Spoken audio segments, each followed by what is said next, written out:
میگویند صدقه کردن به کمپیر روس یا به عموم روس ها اجازت است یا نه؟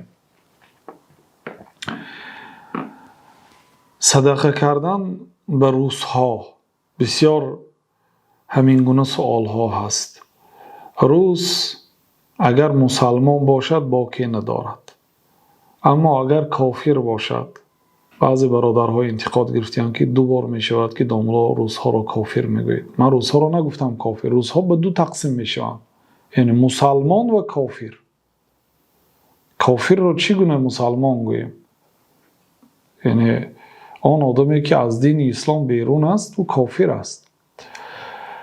اگر روسی نصرانی باشد یا بیدین باشد، عموما کافر باشد، صدقه کردن به اینها اجازت است، به شرطی که به کار حرام استفاده نبرد. مثلا شما صدقه میکنید، میرد مثلا عرق می نوشد، در این صورت شما به گناه یاری داده، در این صورت صدقه نکنید. لیکن مثلا یک همسایه کمبغل دارید، وقتی که شما صدقه میکنید طعام حلال خریده میخورد، مثلا هیچ گپی ندارد، اجازت است. با شرط دوم این است که زکات نباشد، یعنی صدقه فرضی را داده نمیتوانید، صدقه نافله را داده میتوانید.